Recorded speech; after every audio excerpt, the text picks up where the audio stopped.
लोग हम लोग ट्वीट करते हैं, शोक दिखाते हैं, फिर अपनी ज़िंदगी में बिज़ी हो जाते हैं। But what about all those people जो अपने घर से निकले थे रोटी कमाने के लिए। नमस्कार दर्शकों, आप देख रहे हैं सच्ची सूचना और मैं हूं आशीष कुमार। उड़ीसा के बालासोर में हुए रेल दुर्घटना में अब तक 288 लोगों की मौत हो चुकी है और 1000 से अधिक लोग जो है वो गंभीर रूप से घायल भी हुए हैं। वहीं आंशिक रूप से घायल होने वाले लोगों की भी संख्या कम नहीं है। इसी बीच जो है इस रेल दुर्घटना को लेकर राजनीतिक पार्टियां एक दूसरे को घेरने में लग गई है और आरोप प्रत्यारोप की राजनीति भी शुरू हो गई है। इसी बीच बॉलीवुड अभिनेता सोनू सूद ने आरोप प्रत्यारोप की राजनीति के बीच अपील की है कि यह समय राजनीति करने का नहीं है और उन परिवारों की मदद करने का है जिन्होंने अपने को खोया है। उन्होंने अपील की है कि कृपया इस पर राजनीति न हो और जितनी जल्दी हो सके और जहां तक हो सके लोगों की मदद की जाए। आइए आपको दिखाते हैं कि सोनू सूद ने बालासोर के रेल दुर्घटना पर क्या कुछ कहा है और क्या अपील की है। कल उड़ीसा में बहुत ही एक दर्दनाक ट्रेन एक्सीडेंट हुआ और मुझे लगता है कि पूरा देश जो है इस समय शोक में।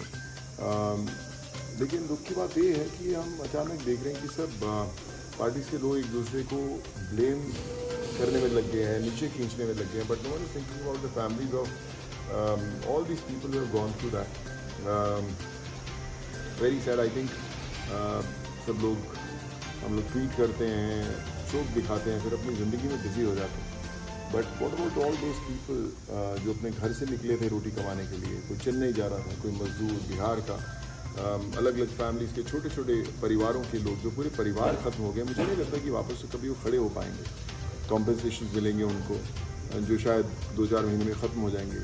इंजर्ड जो लोग हैं उनको थोड़ी कॉम्पनसेशन मिलेगी जो शायद फिर 1-2 महीने में ख़त्म हो जाएगी। बट इमेजिन कि जिसकी टांग टूटी होगी, जिसकी गर्दन टूटी होगी, कंधा टूटा होगा, वापस कब अपने काम पे जा पाएगा या कभी जा भी नहीं पाएगा। These are all the breadwinners of the families. और मुझे लगता है कि सरकार बहुत कमाल का काम करी, पर एक छोटी सी पॉलिसी कहीं पर अगर लेकर आए जहाँ पर मुझे लगता है कि जो ऐसी ट्रैजिक इंसिडेंट्स होती हैं, जो इतने मास लेवल पे हमारे देश में ऐसी दर्दनाक घटनाएं होती हैं, उसमें उन फैमिलीज़ को जो इंजर्ड हैं उनको ताज़ ज़िंदगी, जैसे हमें पेंशन्स मिलती थी, प्रोविडेंट फंड्स मिलते थे, या एक फिक्स्ड इनकम आती थी, वो ज़रूर आनी चाहिए कि हर मंथ कुछ भी इनकम हो, 15-20 हज़ार, 25 हज़ार, 30 हज़ार, जो भी एक इनकम हो।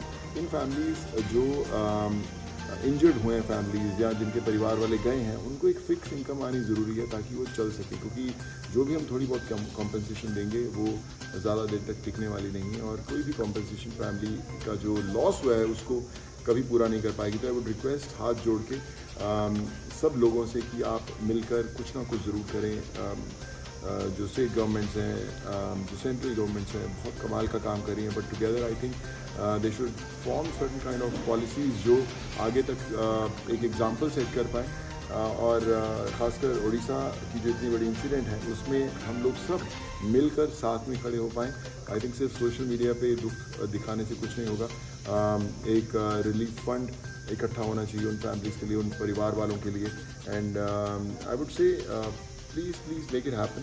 एंड सब पॉलिटिकल पार्टी से प्लीज़ एक दूसरे को मत ब्लेम करें, ब्लेम गेम मत खेलें, मत नीचे दिखाएं। I think it's time for all of us to stand with the families who have lost their loved once.